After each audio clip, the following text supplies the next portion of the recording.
A ideia deste painel, que se inicia agora, é discutir a inserção da agricultura, considerando a sua complexidade e a diversidade no modelo de desenvolvimento rural, necessário e possível para que tenhamos uma sociedade mais justa e equilibrada. O desafio da produção, com o necessário cuidado ambiental e a vulnerabilidade climática, deve ser considerado em qualquer proposta de desenvolvimento. A apresentação de cases gaúchos de sucesso serve como exemplo de desenvolvimento rural com qualidade de vida, respeito ao meio ambiente, geração de renda para as famílias que vivem no campo e divisas para o nosso Estado e o nosso país. Então, agora, a palavra é sua. E eu fiz uma pergunta, se ele preferia falar sentado ou em pé. Ele vai falar no púlpito, ele quer ver as imagens sendo projetadas e ele quer ver todos vocês também. Então, comportem-se. Olha, é um prazer muito grande de vir aqui no Rio Grande do Sul. Quando nós começamos a Embrapa, eu aprendi uma coisa muito importante. Se a pesquisa brasileira fosse da qualidade da pesquisa do Rio Grande do Sul, a Embrapa não precisaria ter sido criada. A pesquisa daqui, já na época, em 73, era de muito boa qualidade, portanto, nós, infelizmente, não conseguimos generalizar aquela época, ou até aquela época, essa condição do Rio Grande do Sul para o Brasil todo. E uma das coisas que a gente procurou fazer, todo o grupo que trabalhou com a Embrapa, num certo sentido, foi imitar o que aconteceu aqui no Rio Grande do Sul e levar para o Brasil todo. Ou seja, ter uma pesquisa focada, com gente muito bem treinada e idealista. Uma outra coisa importante, a minha vida em Minas Gerais, profissionalmente falando, eu comecei na ACAR de Minas Gerais. A ACAR foi criada em 1948. E, logo depois, alguns anos depois, foi criado a instituição, a Emater, aqui do Rio Grande do Sul, que tinha outro nome naquela época. Isso a criação dela, eu ainda me lembro, foi em 1956. Então, eu ouvi falar Emater do Rio Grande do Sul aqui, me lembrou muito desse tempo que já é uma penumbra, já é uma lembrança, mas em que eu participava naquela ocasião, eu comecei a trabalhar em 55, eu participava naquela ocasião da grande aventura de firmar o conceito de extensão rural, que veio dos Estados Unidos aqui para o Brasil, no Brasil inteiro. Quer dizer, foi uma luta grande, nós conseguimos fazer isso. E essa experiência com a Emater de Minas Gerais ajudou muito a gente a desenvolver a Embrapa. A primeira diretoria da Embrapa, apenas um dos 4 diretores da Embrapa não tinha passado pelas Emateres. Nós tínhamos uma experiência acumulada de briga, de luta nas Emateres de Minas Gerais, do Rio Grande do Sul. O Gastal, por exemplo, o saudoso Gastal era aqui do Rio Grande do Sul. Essa turma toda já tinha experiência com isso, e isso foi de grande valor para poder fincar a nova experiência da pesquisa brasileira aqui. Eu vou falar para vocês sobre um tema que já, de uma certa forma, deve ter sido repetido aqui pelo Zander. Tem um grupo grande na Embrapa que está muito preocupado com uma coisa muito simples. Se as coisas continuarem do jeito que estão, nós vamos ter uma agricultura extremamente poderosa, exportando para o mundo inteiro, o Brasil se transformando rapidamente num dos maiores exportadores do mundo, que já é, e com grande produtividade, com grandes avanços tecnológicos, mas com a característica interessante, uma agricultura sem agricultor. Isso é uma coisa que nós vamos discutir aqui com vocês. Nós estamos falando isso, mas a gente tem que provar, entende? Uma coisa que eu aprendi na pesquisa, a primeira coisa importante numa pesquisa é definir o problema. Depois, testar as hipóteses que foram construídas. E depois apresentar os resultados. Nós vamos apresentar alguns resultados de quase 20 anos de pesquisa nessa direção de estudar o que a tecnologia está fazendo aqui no Brasil. Um outro ponto importante que eu quero ressaltar aqui, outra coisa que nós descobrimos, na Constituição de 1988, foi muito importante a hipótese de que quem era responsável pelos desarranjos da agricultura brasileira era a posse da terra, a distribuição da terra. E então todo mundo imaginava que a terra é que tinha uma grande capacidade de explicar o crescimento da produção da agricultura brasileira e da produtividade também. Essa foi uma das teses fundamentais da Constituição de 1988, que resultou, aceita essa tese, em todo o programa de reforma agrária que nós temos no Brasil até hoje. Basicamente é o seguinte: a gente teria que resolver as desigualdades de distribuição da terra para poder ter uma agricultura não só justa, mas próspera também. Justiça não foi a única variável importante para definir a reforma agrária. A variável realmente importante é que se imaginava, com a distribuição, uma melhor distribuição de terra, a nossa agricultura iria saltar do atraso milenar ou da tradição da agricultura tradicional para uma agricultura moderna. Essa era a hipótese daquela época. Só que essa hipótese tornou-se falsa, exatamente em consequência de ter cumprido o objetivo. O objetivo principal daquela época da reforma agrária era modernizar a agricultura brasileira. E a modernização da agricultura brasileira tornou essa hipótese de que a terra tinha poder de explicar o crescimento da agricultura falsa. Hoje em dia, nós vamos mostrar aqui para vocês quem tem a grande capacidade de explicar o crescimento da produção da agricultura brasileira é a tecnologia. E, ao lado disso, fez com que todo o ideário da reforma agrária daquela época não se tornasse verdadeiro. A ideia da reforma agrária naquele tempo era desconcentrar a propriedade da terra, o que ela conseguiu de uma certa maneira, não muito acentuadamente. Mas acontece que a tecnologia criou outro problema de concentração. A renda bruta, ou seja, a renda bruta de que cada estabelecimento é capaz de produzir, ficou extremamente concentrada. Eu vou dar um número para vocês que vai aparecer aí repetido.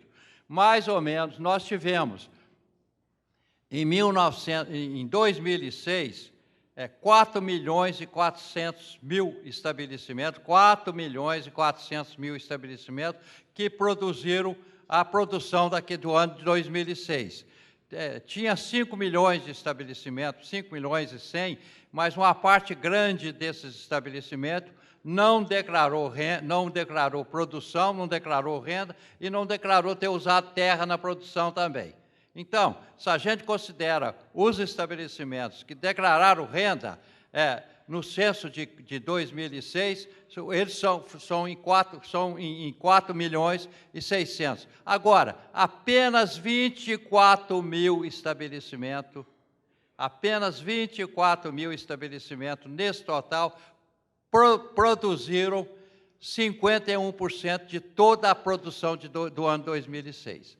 Se você dobrar 24, nós teríamos 48 mil estabelecimentos. Se fosse possível dobrar os estabelecimentos, mantendo as condições tecnológicas, nós teríamos com 48 mil estabelecimentos produzindo todo o valor de produção da agricultura. Então, caminhamos, se isso acontecer, caminhamos para uma agricultura basicamente com muito pouca gente morando no meio rural, ou seja, uma agricultura sem agricultor.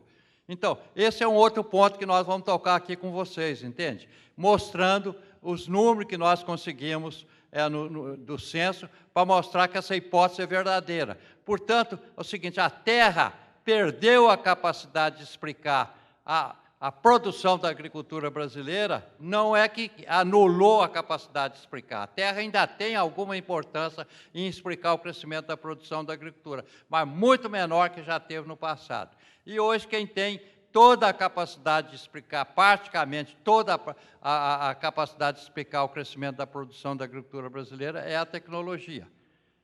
E atrás dessa tecnologia vem uma enorme concentração da produção, e essa concentração significa, basicamente, que muito poucos estabelecimentos produziram a maior parte da produção e a grande maioria deles ficou à margem da modernização da agricultura. São esses tópicos que nós vamos mostrar aqui para vocês.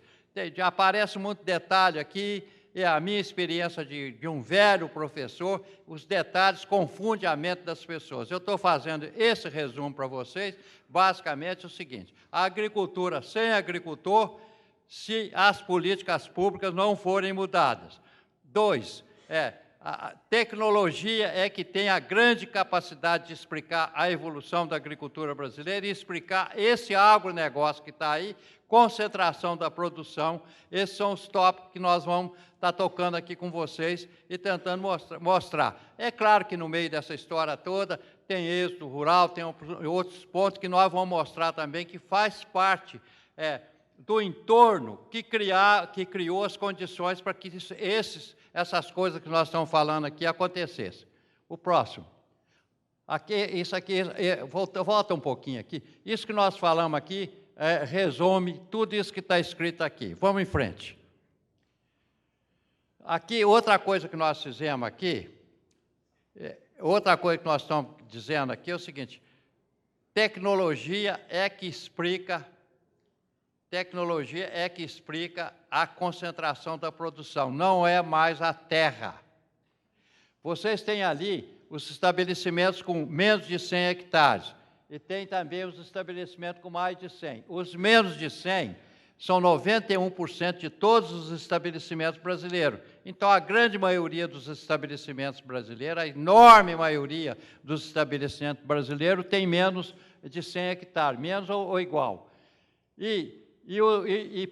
Poucos estabelecimentos têm mais de 100 hectares. Mas o que aconteceu com a concentração da produção? Se a concentração da produção fosse um fenômeno ligado ao tamanho da propriedade, a gente esperava um índice de Gini muito menor para os estabelecimentos de menos que 100 hectares e muito maior para os de mais de 100. Entende? Porque os estabelecimentos de mais de 100 teriam muito mais produção e, em consequência, seriam muito mais desiguais e teriam em condições um índice de Gini. Eu imagino que todo mundo aqui tem uma ideia do que seja um índice de Gini. Se todo mundo que está aqui ganhasse o mesmo salário, nesse auditório aqui, todos ganhassem o mesmo salário, ou igualdade perfeita, o índice de Gini seria exatamente igual a 0. Se uma pessoa, ali nós temos o Antônio Bonaim, se ele ganhasse todo o salário, como ele é uma pessoa muito esperta e inteligente, ele é capaz de ficar com todo o salário aqui da região. Se ele ficasse com todo o salário, o índice de Gini seria 1. Ou seja, quanto mais próximo de 1, maior é a concentração do valor bruto da produção, que é o que nós estamos medindo aqui. Então, o que acontece ali? Nós tivemos 0,85 por um caso e 0,87 no outro, praticamente a mesma coisa. E isso não foi medido, foi medido considerando estabelecimento por estabelecimento e o valor bruto da produção. Então, praticamente o pessoal de menos de 100 hectares tem a mesma concentração da produção. Ou seja, a tecnologia está produzindo o mesmo efeito no grupo de pequenos estabelecimentos, do ponto de vista de área do estabelecimento, do que no grupo de grandes estabelecimentos. O próximo. Uma pergunta que é muito importante fazer. Esse fenômeno é um fenômeno brasileiro? Se for um fenômeno da tecnologia, tem que ser um fenômeno mundial. Tem que estar acontecendo em tudo quanto é lugar. O que a tecnologia é capaz de fazer no Brasil, por que não será capaz de fazer nos Estados Unidos e na Europa? Então, lá nos Estados Unidos, para produzir 87% da renda bruta, eu fixei esse número, 87%, porque era o número que eu tinha no Brasil. Para produzir 87% da renda bruta nos Estados Unidos, 11,1% dos estabelecimentos ou dos farmers lá dos Estados Unidos produziram isso. O resto produziu muito pouco, produziu só 13%. Na Europa, um pouquinho melhor, 13,3%. E depois eu chequei com com o Phil Parden, que é um pesquisador da Austrália, mas hoje morando nos Estados Unidos, ele repetiu esse estudo numa porção de países que tinham passado por uma modernização parecida com a americana e brasileira, e encontrou números basicamente os mesmos. Ou seja, a tecnologia está concentrando a produção aqui no Brasil e está concentrando a produção no mundo todo. Portanto, esse negócio que está da concentração da produção, o número brasileiro que eu não pus aqui é 11,4%. 11,4% dos estabelecimentos brasileiros produziram 87% da produção. Então, esse fenômeno de concentração da produção não é um fenômeno brasileiro. Ou seja, não é uma doença inventada pelos portugueses. Vamos em frente. Ali é uma outra coisa, gente. Uma outra coisa extremamente importante no Brasil, todo mundo sabe que o Brasil passou por um processo de industrialização muito acelerado e produzido pelo governo federal aqui no Brasil a partir da década de 50. Isso começou na Revolução de 30, que novamente tem um gaúcho importante atrás dessa Revolução de 30, que foi o Getúlio Vargas, e a industrialização levou uma grande parte dos recursos da agricultura para financiá-la para as cidades. E levando dinheiro, que atrás do dinheiro levou a população.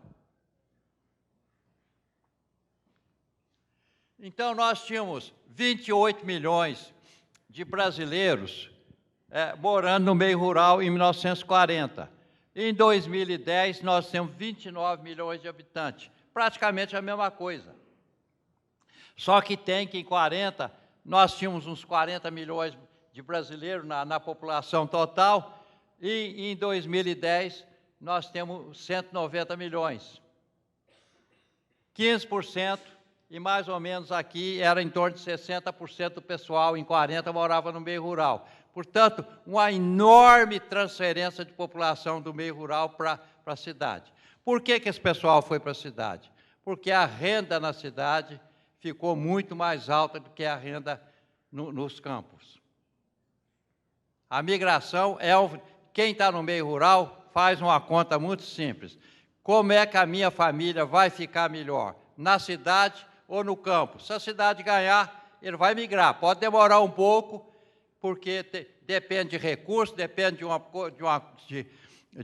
uma série de outras conclusões. Emprego na cidade, violência, prostituição, tudo isso pesa. Mas, na realidade, a cidade acaba ganhando e o pessoal vai para o meio rural. E outra coisa, vocês poderiam perguntar, e eu vou mostrar isso aqui, as populações das regiões ricas, populações rurais das regiões ricas do Brasil migraram muito mais. Por que eles migraram mais? Porque as cidades de volta da agricultura são muito mais ricas e, em segundo lugar, porque eles têm dinheiro para migrar. A falta de dinheiro impede a migração. A pobreza maior do Brasil está no Nordeste. No entanto, a intensidade de migração do Nordeste é muito menor do que do Sul e do Sudeste. O próximo. Esse gráfico aqui, vamos ao próximo, isso aqui não produz muito efeito, não. Esse outro aí é melhor, essa tabela. É onde está localizada a população brasileira. 47,8% de toda a população brasileira é nordestina. Portanto, a gente devia esperar que a maior migração fosse de lá. Naquela tabela de lá, na coluna da direita, está o que cada estabelecimento recebe. O Norte, 20 mil por estabelecimento, 20 mil por ano. Nordeste, 12 mil, o mais pobre. O Centro-Oeste, 91. O Sudeste, 58.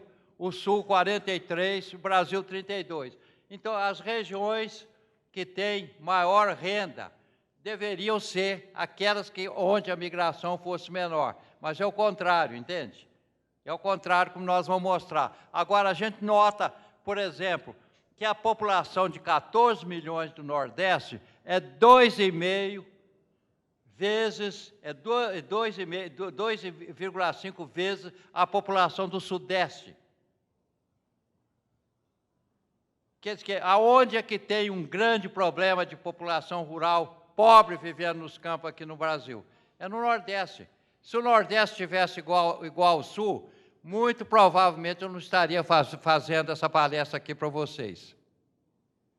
Teria desaparecido o problema de pobreza na agricultura brasileira. O próximo. Essa fórmula aqui é o seguinte, gente, calcular o êxito rural não é uma coisa complicada, não é uma coisa fácil, não. A gente não tem as estatísticas necessárias para poder calcular o êxito rural, porque todo dia está migrando gente. O que nós fizemos com essa forma foi tentar captar como é que as pessoas migram todo dia. Essa forma mede a migração praticamente instantânea da população. Eu não vou dizer como é que ela foi deduzida, eu tenho um gostinho por matemática, tem algumas coisas interessantes na dedução dessa forma que me lembrou muito o meu ginásio científico, entende? Mas, não vamos falar isso, mas a hipótese básica é o seguinte, é que a população rural está crescendo à mesma taxa da população total. Então, você pega uma dada população de 100 habitantes, vamos dizer, um município com 100 habitantes, bota ele para crescer a mesma taxa da população total. Aí chega lá, daqui a 10 anos, você vai lá, conta a população, acha 50, então 50 migraram. Mas isso eu estou só fazendo a conta, imaginando que a gente descarrega a migração no último dia do censo, ou seja, no último dia dos 10 anos. Mas, então, para resolver esse problema, não foi muito simples, nós criamos essa forma aí, botamos para migrar todo dia. Próximo. Ali está o cálculo da migração e aquela última coluna é a coluna mais importante que tem. A última coluna é a intensidade da migração. O que é a intensidade da migração? É o número de migrantes, no norte é 168 mil, como nós estamos fazendo 2010, 168 mil migrantes no período de 2000 a 2010, dividido pela população rural de 2000. Isso mede a intensidade. O que tem lá no norte? Norte, uma intensidade muito baixa. Como nós vimos no quadro anterior, tem uma renda bruta muito baixa. Então, por que as pessoas não estão migrando? Falta de grana para migrar e falta de cidade com renda alta próxima. O Nordeste tem 15, já é bem melhor do que o Norte, mas muito mais baixo do que o Sul, o Sudeste, o Centro-Oeste, que tem uma agricultura poderosa, a agricultura compete com a cidade para empregar gente. Então, o Centro-Oeste tem uma taxa de migração menor. Então, o Brasil é de 17% e, basicamente, o que acontece com isso? É que as regiões mais prósperas do Brasil, têm uma menor intensidade de migração, mas, mesmo assim, ainda é muito... Aliás, tem uma maior intensidade de migração e bem alta também.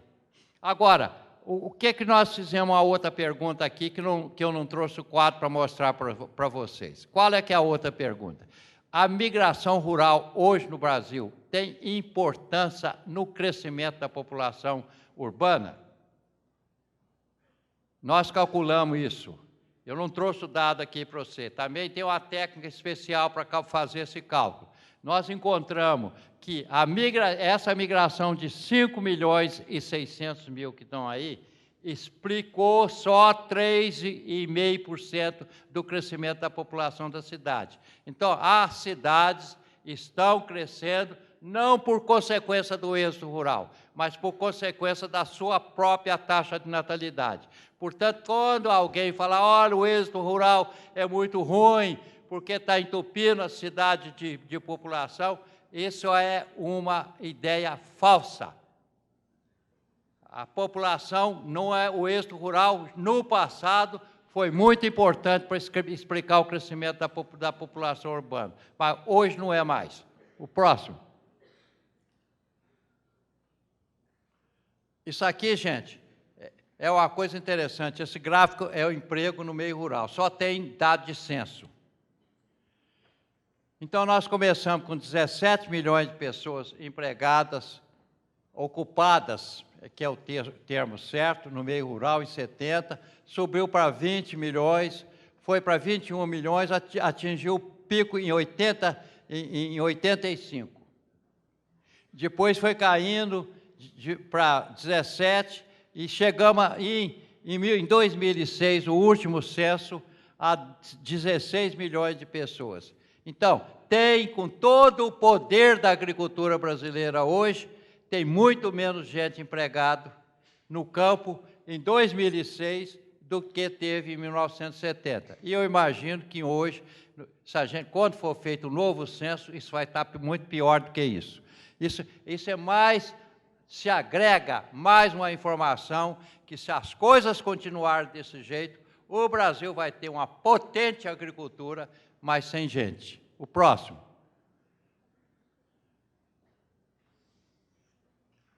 Que força explica o crescimento da agricultura? No passado, era a área cultivada.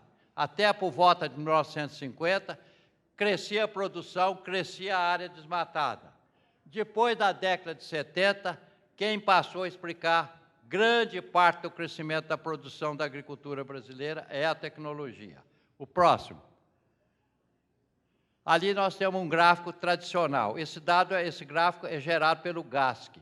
A diferença do gráfico do GASC e aqueles que a gente está acostumado, que nós estávamos acostumados, cuidava de grãos. Esse aí cuida de mais ou menos 70 produtos.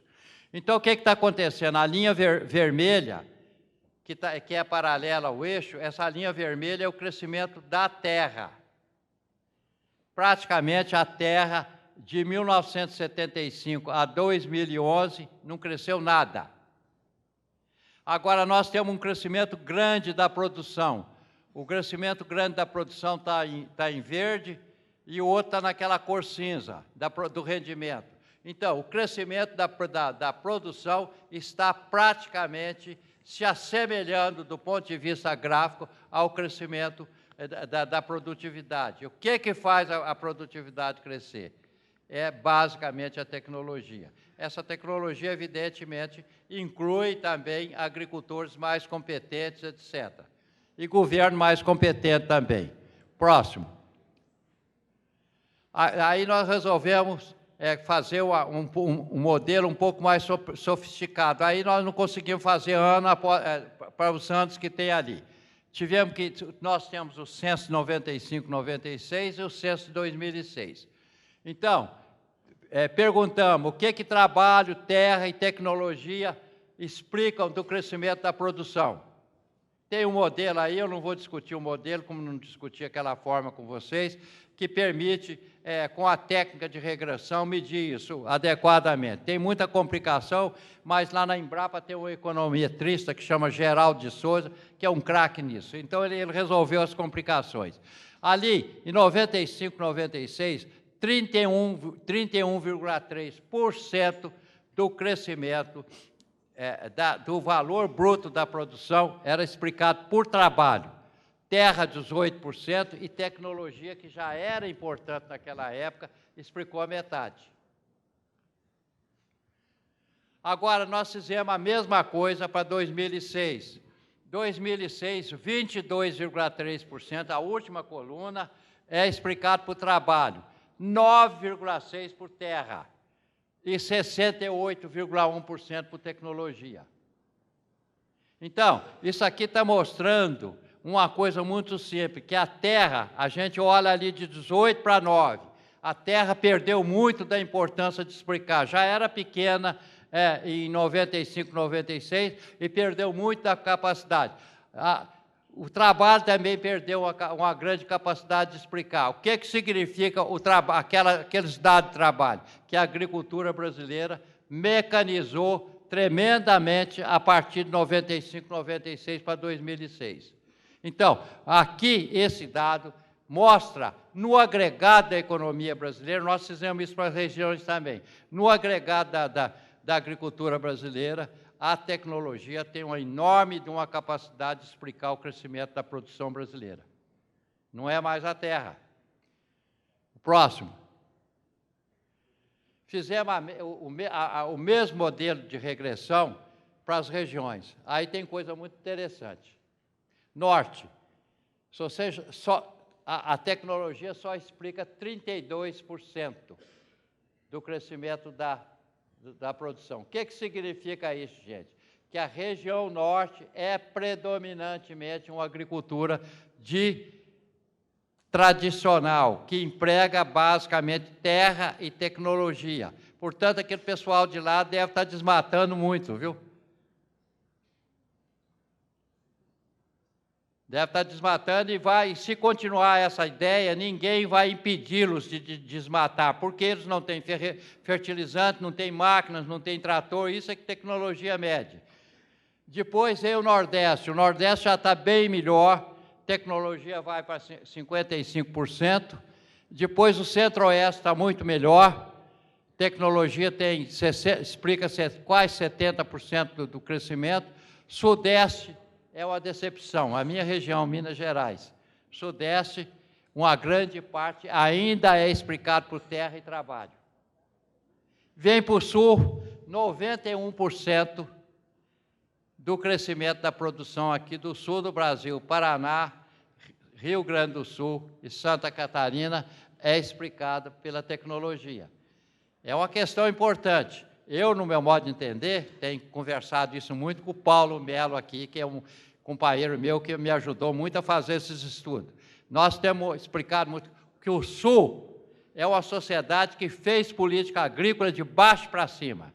E fazendo política agrícola de baixo para cima, uma das coisas que todo mundo procurou resolver aqui foi o problema das imperfeições de mercado. O que significa isso? Significa que a pequena produção vende o seu produto por um preço muito baixo e compra os insumos por um preço muito alto e a tecnologia não fica lucrativa. A tecnologia é muito mais lucrativa no Sul, por isso ela tem uma grande capacidade de explicar o crescimento da produção da agricultura no Sul. O Sul é uma região que modernizou a sua agricultura muito mais aceleradamente que o resto do Brasil.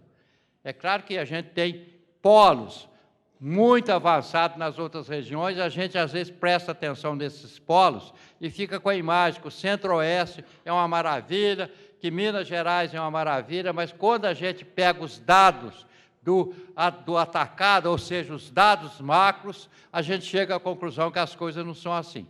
Foi o que nós conseguimos com isso, e eu acho que essas coisas refletem o que realmente está acontecendo na prática e devem ter se agravado para os tempos modernos. O próximo. Caracterização da tecnologia. Vamos tentar tocar um pouquinho nisso, porque tem muita confusão sobre isso. Olha, ali tem muita coisa escrita, vocês não precisam de ler não, que eu vou falar. Primeiramente, universidade e a Embrapa não produzem tecnologia, produzem conhecimentos. Os agricultores têm uma linha de montagem muito parecida com a linha de montagem da Ford, da Chevrolet, das empresas japonesas. Então, eles montam o automóvel deles lá, ou seja, montam o sistema de produção. Pega esses conhecimentos aqui do Brasil, do mundo inteiro, da tradição do passado e cria o sistema de produção deles. Avaliam economicamente do jeito que eles sabem avaliar. Aquele que ganhar na produção da renda líquida é o sistema que vai ser adotado. Se não produzir renda líquida, não há extensionista no mundo que faça o produtor adotar o sistema de produção. Portanto, quem decide a adoção de tecnologia é a rentabilidade da tecnologia, não é o verbo e a habilidade de falar da extensão. Quando eu entrei para a extensão, eu era muito encabulado, e o mineiro que tinha muita vergonha, aí eles pegaram e me rejeitaram. Na primeira leva de extensão eu não entrei não, porque eu não sabia falar. Então entrou aquela turma que falava muito, que tinha muito desembaraçada. Falei, esses aqui que são os bons extensionistas do mundo, da coisa. Eu fiquei rejeitado, depois dois resolveram, dos meus colegas de turma, preferirem ir lá para São Paulo, e aí eu entrei na vaga. Aí eu falei, gente, essa tese Aquilo ficou na minha cabeça, eu falei, eu vou mostrar, vou tentar saber se é verdade esse negócio de quem fala muito, com muita facilidade, convence mais os outros. E resolvi fazer uma pesquisa na Emater, quem era o extensionista com maior capacidade de convencer os outros. Descobri que era um gago. Esse gago sabia tanta tecnologia que o pessoal botava tradutor de volta dele, para explicar as coisas que ele não era capaz de explicar. Então, gente, há os mistérios desse negócio todo. O que nós estamos mostrando aqui, gente, a Embrapa não gera tecnologia, gera conhecimento. Outra coisa extremamente importante, esse conhecimento tem duas características. Uma parte está cristalizado em semente, está cristalizado em fertilizante, está cristalizado em máquinas, equipamento, em produtos, novas variedades, etc., novas espécies animais. E outra parte não está cristalizada. Essa outra parte que não está cristalizada, nós chamamos de conhecimento só. Agora, então, surge a pergunta, quem tem a maior capacidade de explicar o crescimento da produção? Eu cresci na minha vida toda imaginando que o conhecimento cristalizado ganhava de 10-0 do outro. Mas, como eu sou pesquisador, resolvi investigar isso. E descobri que, de 100% do crescimento da produção, o crescimento cristalizado explica 30% e o não cristalizado explica 70%. Então, o conhecimento não cristalizado, isso é a grande coisa. Um produtor tem uma variedade de semente. Quanta coisa ele tem que saber para plantar essa semente? Os economistas, por exemplo, estão lá com conhecimento de economista, não está cristalizado em nada, esses mapas que estão aí, do meio ambiente, etc., isso é tudo, os conhecimentos de solo, isso tudo é conhecimento não cristalizado, e é esse tipo de conhecimento que tem a enorme capacidade de explicar o crescimento da agricultura. Professor Eliseu, aqui, olha para o outro lado, aqui, sentada, aqui, ó, aqui, mais para cá, aqui, aqui, sentada. Aonde? Aqui. Tá bom. Não, eu quero lhe propor um desafio. Eu quero saber o seu poder de síntese agora. O senhor tem 5 minutos para terminar. Está terminando. Já está terminando, então tá, que coisa boa. Vamos em frente, gente. Eu só quero mostrar um quadro aí para vocês. Vamos em frente. Vamos em frente. Vamos em frente. Vamos em frente. Aqui, ó, gente, isso aqui é para mostrar o seguinte, eu tenho uma curiosidade muito grande. Todo mundo acha que o pessoal do governo é inconsequente, é irracional. Eu queria saber se o pessoal que dá dinheiro para a agricultura brasileira pensa direito, viu? Ou são palpiteiros. Esse gráfico mostra como é que cresce o PIB da agricultura e como é que cresce o crédito. Estão crescendo mais ou menos um com o outro.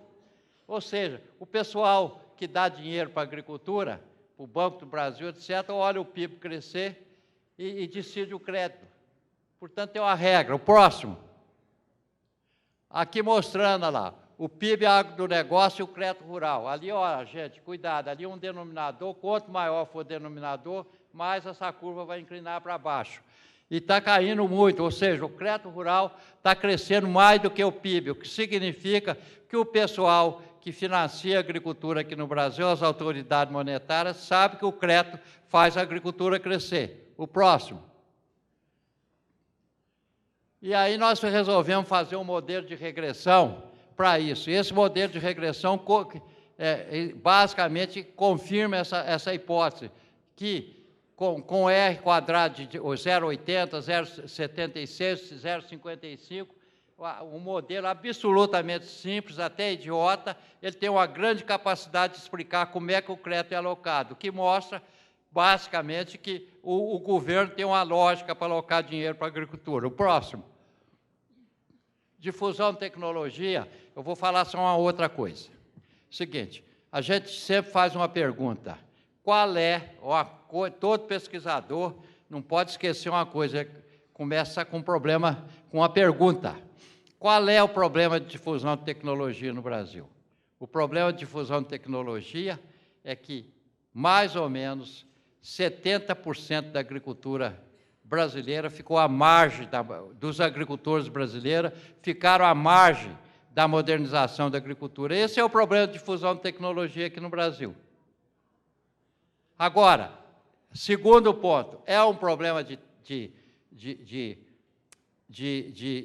comunicação.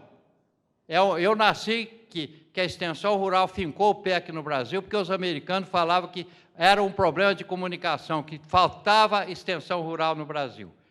Isso em 1948. Não é um problema de comunicação, gente, é um problema de imperfeição de mercado.